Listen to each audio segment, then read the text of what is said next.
All right, welcome to the CDR and Databricks office hours. On the screen, you will see two links that I will be pasting in the chat here shortly.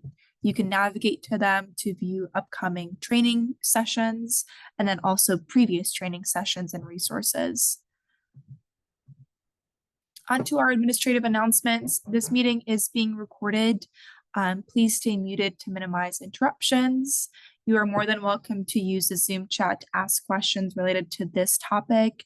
And then at the end of the call, we will also have a short Q&A session just to address those questions. And of course, all meeting materials will be made available in the CCSQ DNA portal. Just make sure to give us a few days to turn those around. With that said, I'm going to stop screen sharing and hand it over to Katie. Thanks, Laura.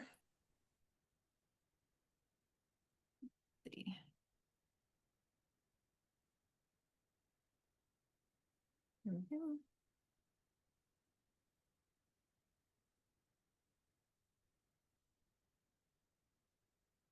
I'm going to put the notebook. So Laura just posted some really good links in the chat, and I'm going to post I believe this is office hour 17. I should have asked my team before I added that number, but if it is a different number later, then don't worry about that. So thank you for joining us today. My name is Katie. I'm on the user services team. I'm going to talk about Spark optimization today.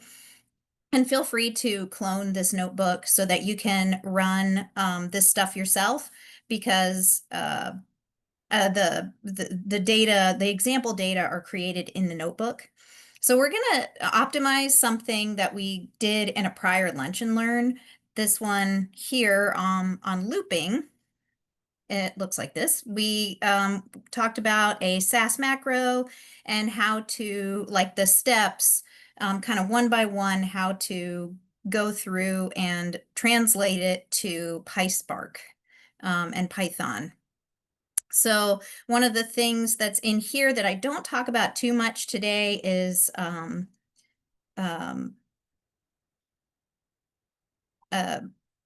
list comprehensions. I talk about list comprehensions in here. So if you need to know more about that when I get to it later, then you can find that there. So what we did in the other presentation was the SAS macro looped through 50 states and something like 25 variables to output an individual report for each state by each variable. So if you had a state with some population number or a state with some kind of ratio, those would be two separate reports, and the counties within the state were ordered by whatever measure was in that particular report. And we matched the way that SAS looped through the data, or well, how it looped through the lists of states and variables and we did that in Python also.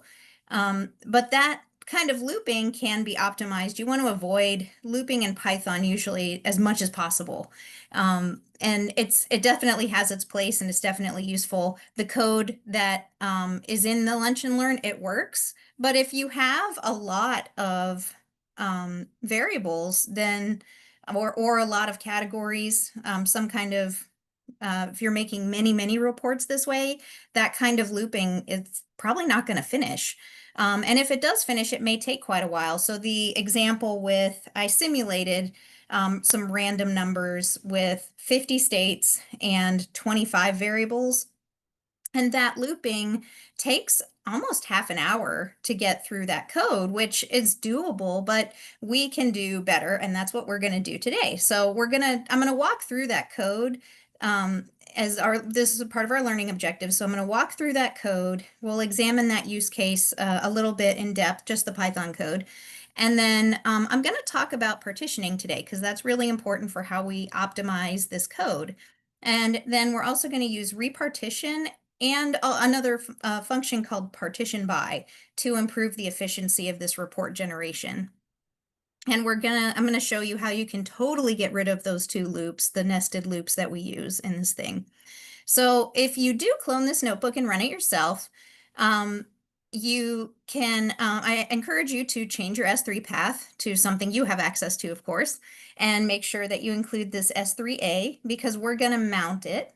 And when we mount it, I also encourage you to change this name to something unique so that when it's mounted, it is unique and nobody's stepping on each other's toes trying to look at the files within their S3 bucket and stuff. I'm making a directory called test1234. You can call it whatever you want, of course, but I figured test1234 is going to work just fine. And then I'm assigning this path, the mount path / test1234 to a variable called output path, and we're going to use that throughout this presentation. And I'm also going to go switch over to UFM from time to time, so I'll let you know when I'm going to switch my screen so I don't surprise you. The input data example, and this is the same as from the Lunch and Learn. I'm going to highlight these 3 in the middle. The input data, I have 3 states, 3 counties, and 3 variables. It seemed like a nice round number to come up to 9. And I have Alabama, Alaska, and Arizona, 3 random counties or boroughs within them. And then I randomly generated some numbers. So if you run this code to generate the example data, you'll get different numbers, and that's totally fine. The first variable has something like some kind of dollar amount maybe, or I don't know, a budget item. You could imagine that it might be something like that, percentage of children, or maybe like a, variable 3 could be like a ratio of working age people to non-working age people, something like that. And so we're going to take this and we want to create a report for 3. We'll have 3 reports per variable. So each state gets a var1 report, a var2 report, and a var3 report. So this is generally what our example data will look like, but our example output will look more like this. So we'll have the state, the county, and then the var1 formatted. And the variable measure of interest, we're going to order it in descending order. So for example, here we have this 80,000 and then 39,000 and 15,000. We have them ordered largest to smallest, and that means we're ordering the counties by this variable. And then you can see them largest to smallest on whatever this measure could be. And these are just made up again. So it's just an example. And in the examples below, I also don't have the dollar sign, but we are using a function that I'll show you in a minute. So next we'll create this example data. Whenever you define a schema for PySpark, you need to import a few things. I have the states and their counties, and then I'm going to loop through, since this is very small, it doesn't, it's okay. I'm looping through the states and counties, and then I'm adding these other things to them, creating random numbers for var1, 2, and 3, and then I'm creating data rows and creating a schema, so then I can put the data and the schema together into a PySpark data frame, so that I can take advantage of distributed computing wherever I can. And so then that looks like this. Whenever I ran it last, I got these sorts of numbers. And then that looks very similar to what we saw above, except for we have lots of decimals. So that gives us an opportunity to do just a little bit more cleaning up or whatever to these data before we make them report worthy. So walking through that code from the Lunch and Learn, we'll just look at var1 first. So the code that came out from that, we wanted to take our input data, the example data that we created, and we're going to just select what we're interested in, which is 1 variable at a time. For this example here, it's var1.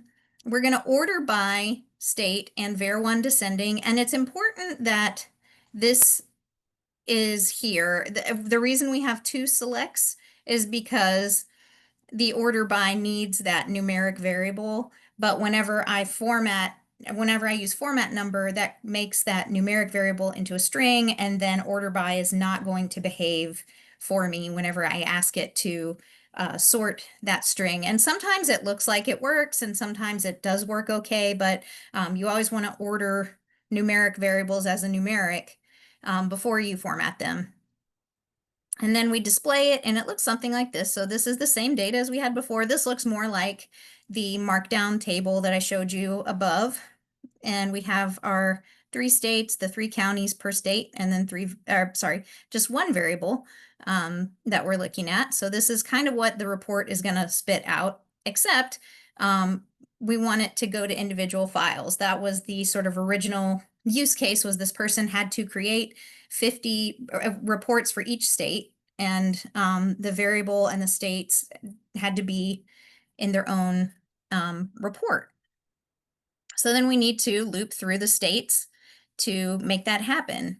And here I created a list of states: Alabama, Alaska, Arizona. I just hard coded it here. For state in states, we print the county rankings for state in var1 and descending, and then we display that formatted DF that we created above. We're using filter to get just one state at a time, and then we are selecting state, county, and var1 formatted.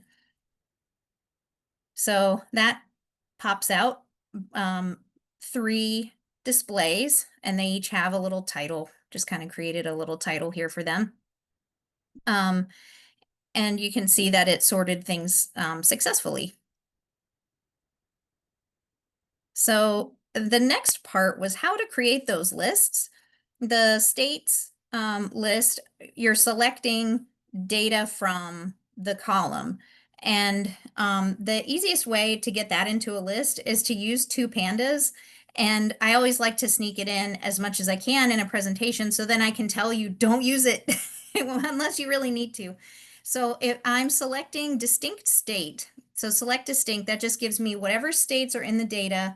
And that might not be what you want to do with your data if you have provinces, military code, address codes, or DC, or our territories, or things like that. So sometimes the data include things you might not want.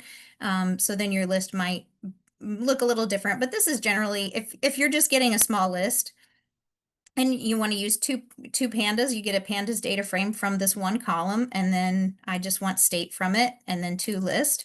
But whenever you use 2pandas on a data frame, it brings everything together, and it can only be run, it can't be run distributed with the worker nodes. It just all comes to the driver node basically, and only one thing is working on it. And that is not taking advantage of the distributed computing. But for this example, this particular thing right here, that doesn't matter for us right now. And this vars, this will get us the var1, 2, 3. So I have var1, var2, var3. And I'm using a list comprehension here. There's a presentation down at the bottom that you can click on to learn a little bit more about list comprehensions. There's also good, if you just search it online, it's also, there's a lot of good things, and you can play around with it too. So if you played around with just this one that I gave you here, you can see, get a sense for how it works. And I just care about the all of the columns within this data frame. I only care about the ones that are not state and county. So that makes that easy. I can just say, give me the column name if it's not state or county. So that's what that's doing there.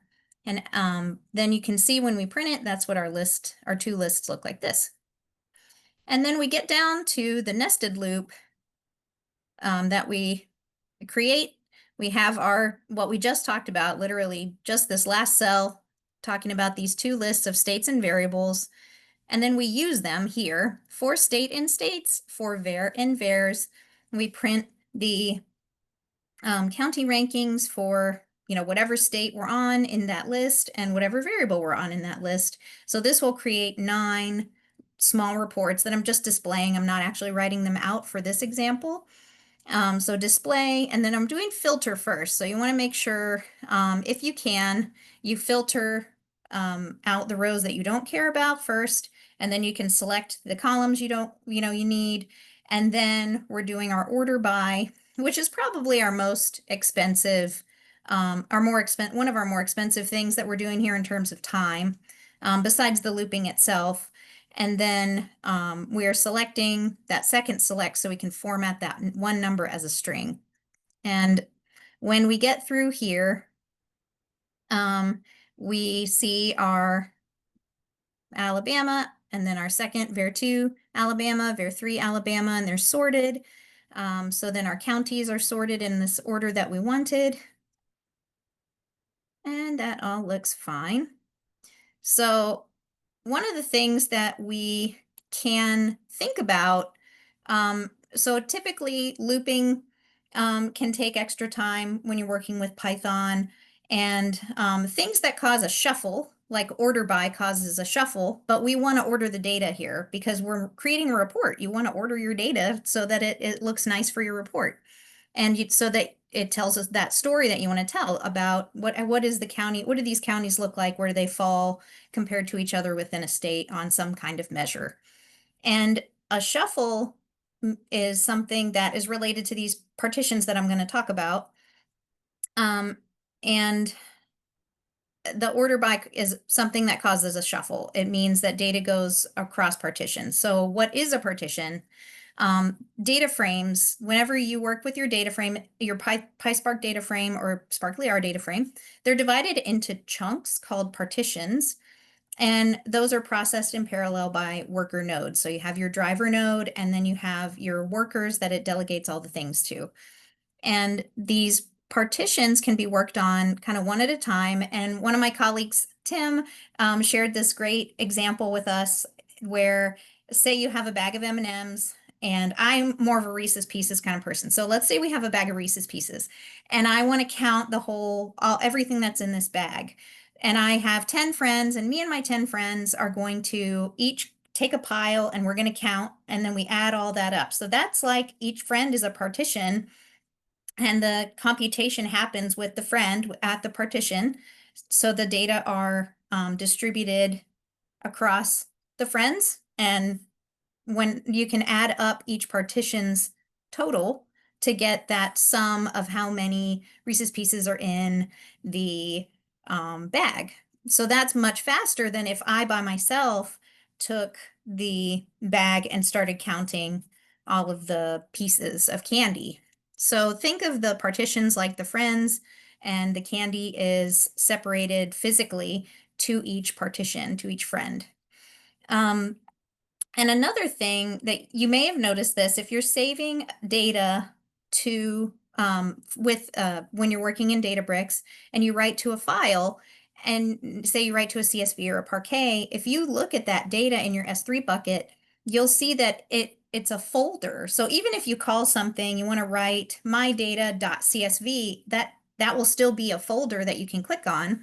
Let me show you an example in here. So something that we're about to look at is this, and I could call this example, I'm writing the data to this coalesce example. I could call it coalesce example.csv, but it will still save it as a folder that has these things in it. So I want to show you kind of another example, a more visual example besides the candy one that I just gave you, where I have, let's say this, I tried to make this kind of mirror what we're doing with our example data. Think of the foods like the states, the desserts kind of like the counties, and I don't get to the flour part, but you could think of that as like the values of the different measures or something like that. So just to simplify it, we have foods and desserts that we're focused on here, and we have 3 partitions that our data frame is kind of separated into in the back on the back end, where I don't see that, but Databricks is dealing with that for me. And I have different types of food in different types of partitions. And if I wanted to write this to a CSV, it would just create 3 different CSV files, and I would see the data written to it like kind of like this, where there's no, it doesn't seem to matter what's in what partition. Maybe there's some other data column that that matters for the partitioning, and that may be the case, but your particular report at this point you have made the data, you've done your analyses, and now you want to do some stuff with that output. So I want to partition by food.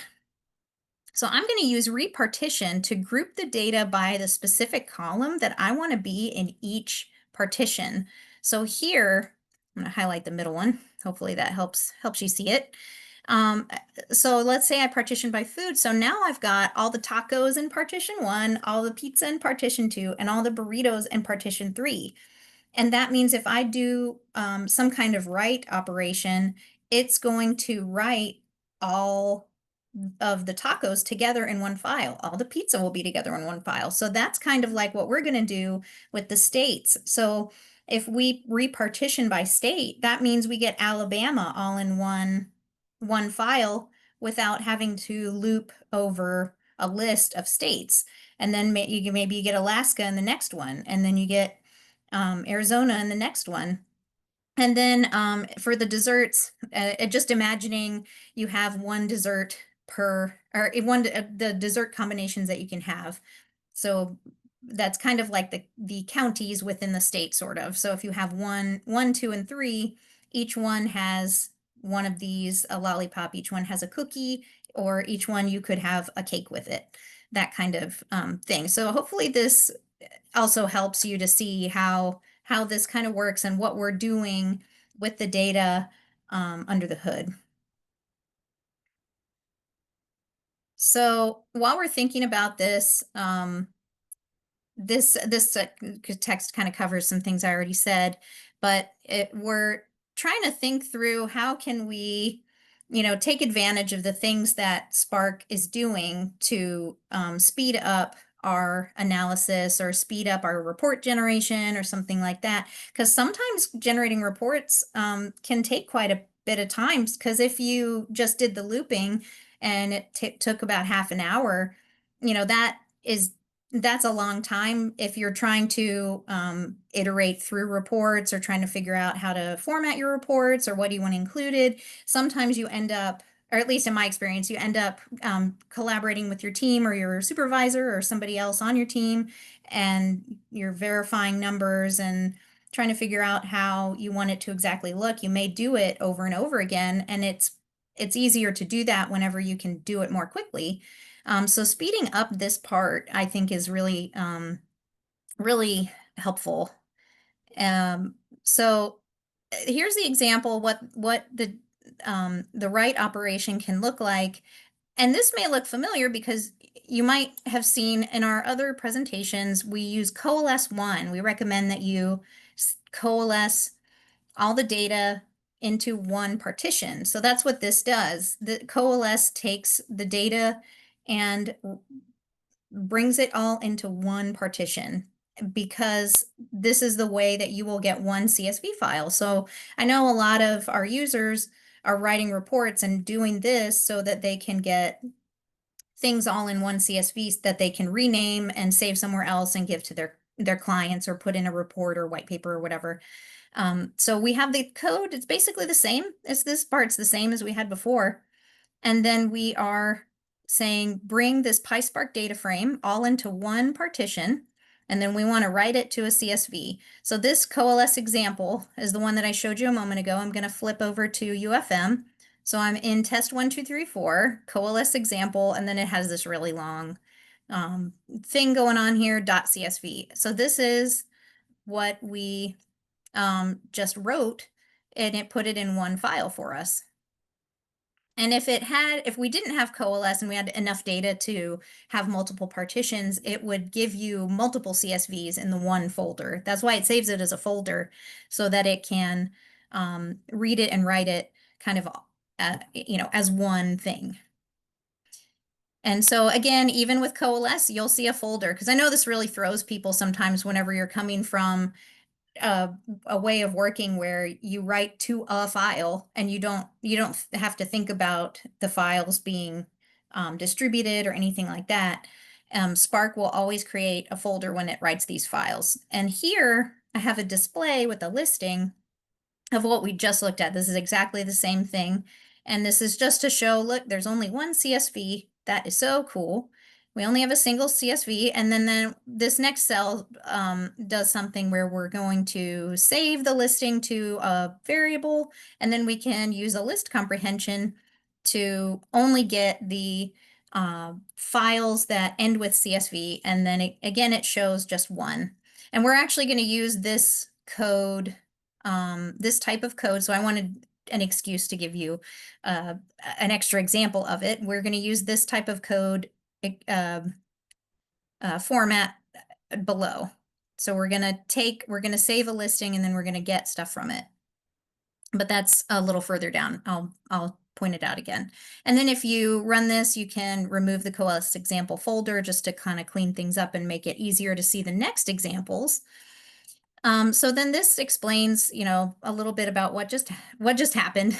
And so that we get the single output file because we told it to go into one single partition. And then, just a note that the partitions are not the same as group by. So when you do a group by, it groups the data and it makes a smaller data frame. You're aggregating things together and getting fewer rows, but the partition controls how the data are distributed in your cluster. So when you have your cluster running, it is able to read all these different files at the same time, kind of like how you and your friends will count your pieces of candy from the bag all at the same time. So we can organize our CSVs by telling Databricks to distribute the data a certain way, like what we talked about, where we're going to repartition and say, I want the states to each be in their own partition. And then that will allow us to save the reports and kind of optimize this. Because if you run this, I think with 25, with the 50 states and 25 variables, when I simulated that, I think this took about 3 minutes. And then the looping took about half an hour. So 3 minutes is a lot better than half an hour to have to wait for your things to generate. So with this repartition here, and then we do add one more thing down here. So there are kind of 3 things to pay attention to. We remove state from our list creation. We still create the variables and we're still looping over the variables. But here we removed a thing that we don't have to think about anymore, unless you need to make sure that you're only including certain categories or not, or whatever, but you can take those out of your data frame earlier on in the process. But at this point, you don't have to think about them. And then we're going to create data frame underscore repartition 1 because I have another further optimization that we can do after this. But this is just the first one and it does a good job. We have the state county data frame, repartition state. So that's what tells it to change how these data are repartitioned, or sorry, changed how they are partitioned. And so each state gets its own, basically gets its own folder. And you'll see that in a second. So then we only have one loop. The data are basically the same. This part here is still basically the same as it was before. We're selecting only what we're interested in. We're ordering by state, and we don't need the filter because the partition is going to take care of that part for us.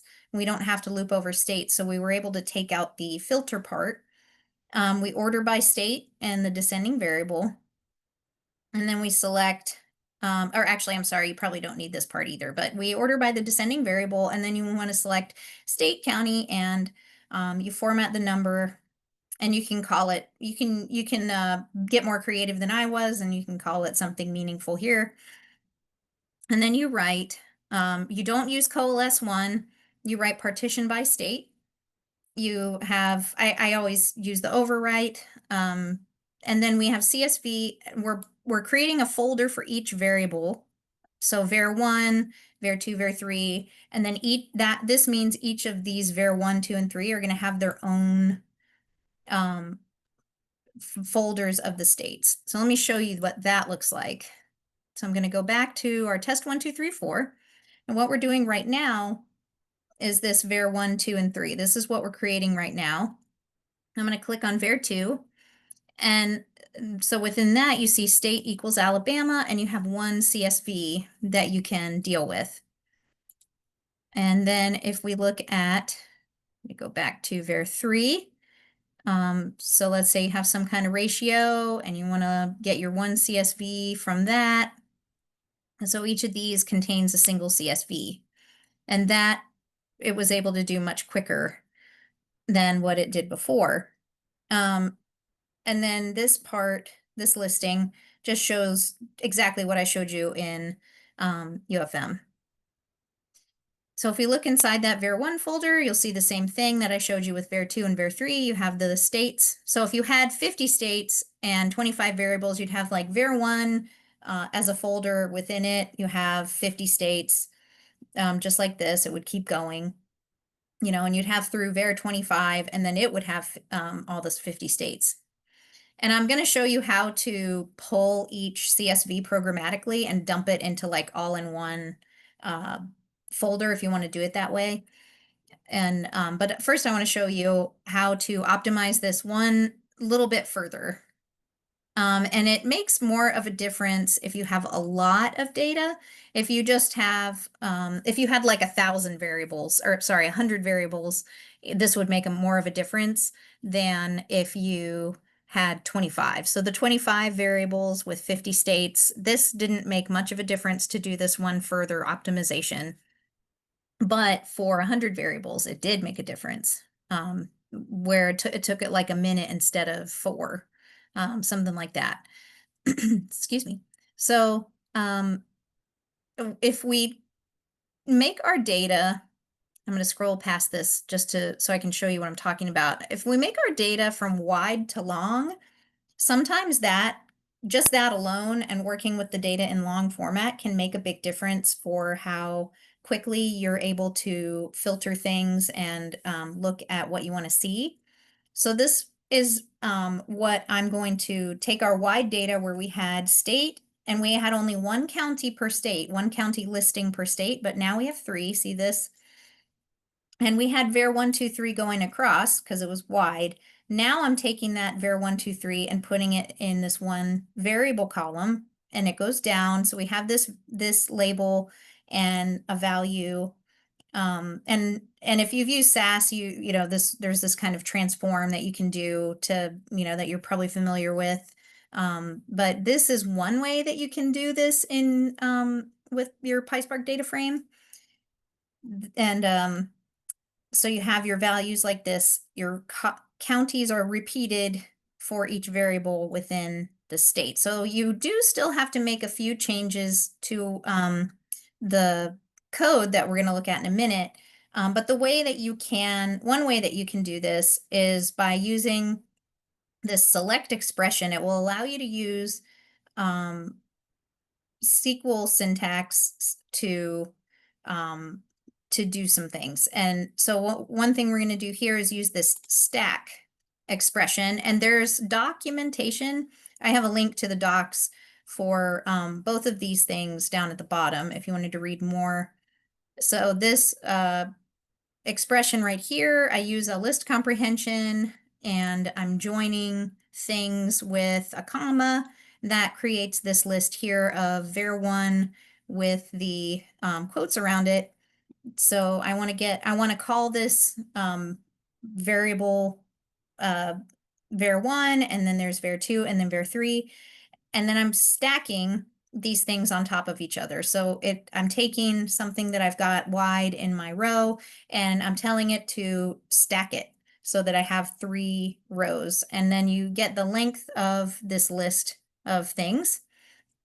That's where this 3 comes from. And then you say as variable and value. So that's how we get that below for our column names, as variable and value var1, 2, 3.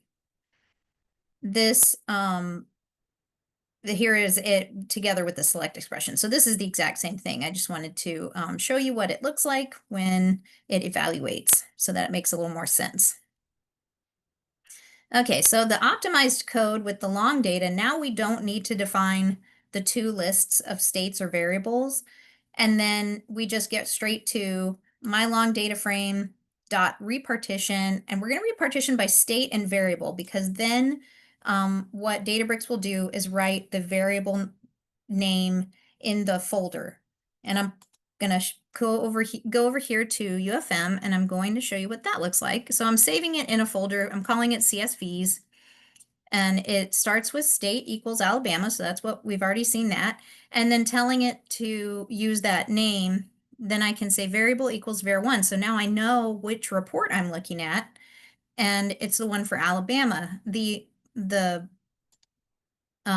file path for this CSV, we'll be able to get it and know which one it is by the other part of the folder structure in that file listing. So we repartition by state and variable, and then we don't need the loop, so we can just get right to it. We're gonna say longdf.select. Oh, and I don't remember if I mentioned this earlier, but these these things are wrapped in these parentheses, because then I'm able to, if you don't already know, instead of using the slashes to put things on a new line to format them so they're easier to read, I can just hit enter, and I don't need those slashes.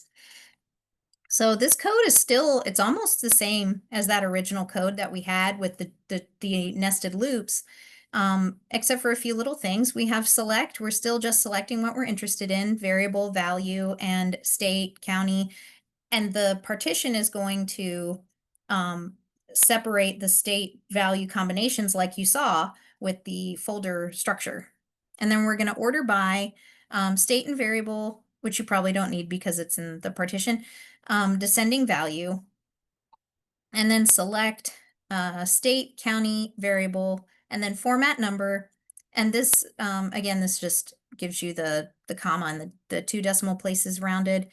And then we're going to write, and then we have our partition by state variable. I like to overwrite. I like to say header true, and then I'm putting in that CSVs folder like we saw right here. And then again, it looks like this. And then if you click on a different state, you can see var 1, 2, 3, and then you can see this CSV in here.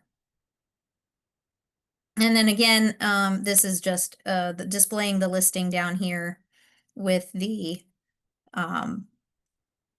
in the notebook instead of showing you on UFM, but it shows you the same thing. Within the state, you get the variable. And the next part, I want to, because you might say, well, that's neat that it gets output so fast, but you know, it's going to take me forever to point and click and save these things into different places. You don't have to do that. You can programmatically get the CSVs from that one place into another. And so I'm taking them from this CSVs. I'm just taking this path, and then I'm going to save them to a destination. I'm calling my reports 1, 2, 3, 4. Of course, you can call it whatever you want.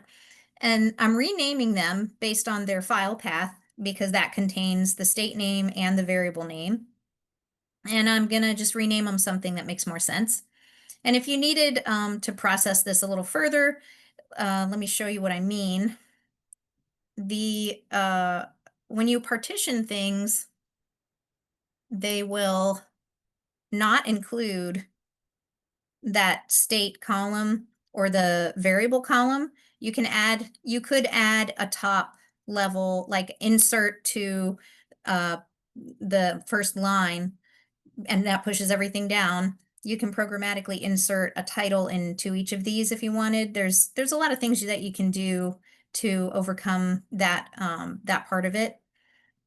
And this part did not take terribly long, but it's nice that the part of moving the files or saving the files is separate from that report generation, because if you're trying to compare things and you're doing a lot of iterations with your team on some reports, then it's nice to be able to do that part quickly and then have that separate from this part, depending on how you guys are working and stuff. But I just wanted to share this with you to help you out if this helps you out. So we're going to use regular expressions here. And I've linked at the bottom to our regular expression. I think it was a lunch and learn too. We talked about regular expressions before, but pro tip, the chat AIs that are out there are pretty good at doing regular expressions. So that's like one of the few things that they are pretty good at doing and that you can rely on them for. So if you do have trouble with regular expressions, you can go there for help. I always recommend testing, doing a lot of testing on your regular expressions because they can behave in unusual ways. But they are something that I have used for a very long time, and I found them extremely helpful in pretty much every part of my job that I've ever, all of my jobs that I've ever had that have to do with data. They're very helpful. So we're importing RE, and that's part of the regular expression package. We save those files in the CSVs folder. So I'm going to say source and destination. My source is that CSVs folder. Now remember, that's the one that was here, that has everything in the nested folders. And then I'm going to dump them all into one folder. And of course you can put them in different places if you wanted to, if you had one single, agency per state that wanted to know, these different things, or, if you needed to send them to different places, you could say if the state's this, then put it in my reports / state name or something like that. You could add a little more logic to this to make it work for make it a little more flexible. So all files equals dbutils.fs.ls. So we can put our listing into a variable and then we can iterate over it. This function here, and then we also have had I think it was an office hour on functions, and that's linked below at the bottom of this notebook too as a resource. But you just looking at these, it's pretty intuitive how the functions are working. You have something going in, and you do some stuff to it, and then you have something come out of it. So I'm creating this result list with my input paths. And so I crawl through those, and if I have something that ends in a CSV, then I want to keep it. And that comes out here. So I'm bringing in that source path, that CSV's path, the nested folders in, and then I get CSV files out from it. And then I'm going to loop through those and do the regular expression to see what was the state name, what was the variable name, and let's rename that file because I don't want to send and I don't want to look at the file name that's really long and has all these alphanumeric characters in it. So if I get a match to this regular expression here, I'm going to say the state equals that part of this match and the variable equals this other part. These are called a capture group, and you can use those. They're really helpful to make things happen in a regular expression. So you can get group 1, that'll be the state, and group 2 is the variable. And then you can use that, however you want. And for me right here, I'm going to use it as the name of the CSV. I'm going to rename it. So I'm going to copy dbutils.fs.cp, the original file path, which is the thing we're looping over, and that's that CSV file. So in CSV files, we have a file path we're looking at, which is a CSV file. And we take it from wherever it is to its destination, and that includes the file name. So the destination needs to include that file name, and that will rename it. And here you see in the output that I have these prints to just show the two different parts where I get the capture group and then I rename that file. And then you can delete that test123.4 if you like with the fs.remove. Recurse equals true will delete a folder and all of its contents. And then, so use this carefully, that's why it's commented out. And then make sure to unmount your mount path that you used at the top.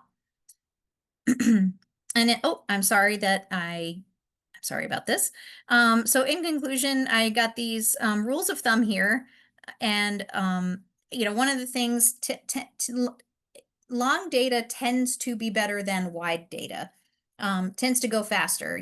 It's easier to filter out things quickly. And then we used repartition for an analysis data frame to output reports quickly based on their categories. And writing a CSV is probably not the only thing that this could work for. You could maybe, just some kind of function that works on partitions alone. You might be able to think through other ways that you can use this to successfully optimize the time and efficiency of your code. But this CSV is just an example that, I thought everybody could kind of relate to, and hopefully that helps you to think of more creative things that you can do with it. And I wanted to point out these resources one more time. So feel free to check these out and check out the Code Commons website. We have a lot of things on there, and we're always improving this site. I'm going to give it back to Laura so she can get to the survey. And if there were any questions in the chat, I didn't see any. But that was really all I had for you. I really appreciate you joining, and back to you, Laura. Great, thank you, Katie. I'm also not seeing any questions in the chat. Oh, one just came in. Any other use case for repartitioning? I can't think of anything off the top of my head. I knew somebody would ask this question, but I'll try and add. I can add something to this notebook. I'll think about it, and maybe I can add something as a notebook that you guys all have access to. And I'll definitely add it to the when it goes to the Code Commons. And to answer that other question, so I'm sorry that I don't have a really good answer to that question right now, but I'll try to answer it. And that second question about the Code Commons, I put the link in the chat, but you should have a charm in the portal. If you go to where you can get to like Databricks and things, I think in my portal. Yeah, you'll have a charm that says Code Commons. So you can get to it that way. You can get to it with this link. And we did in the past have a problem with direct links going to the Code Commons. But as you saw at the beginning, I clicked on this. And so you can get to this kind of thing.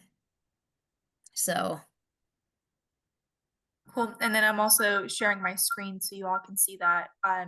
You do need to be logged into Portal. So right now Sorry. it does say hello, Lore. But Thank you. Yeah, of course. I wasn't I'm gonna sharing. stop. You're fine. But yeah, also Katie's link is very helpful.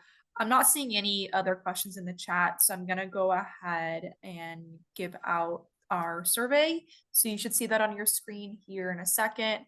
Only 4 questions. Let us know how we did today. How can we improve? If there are training resources or materials that you have not seen presented in the past, let us know what those are so we can create that content and present it to you. And definitely just give us your feedback so we can continue improving. Next week, there will not be a training session. We actually have town hall. That's on Wednesday at 1 o'clock Eastern time, I believe. Make sure you can join. We have a lot of exciting topics to go through. If you don't see the invite on your calendar, reach out to me and I'll make sure to forward it to you. And then the week after, you will see a training session for a lunch and learn. I know today you had to put in a code to join the meeting, but that will not be the case for future calls, just so you're aware. But with that said, once you're done with taking the survey, you're more than welcome to drop. Thank you all for joining and have a great day.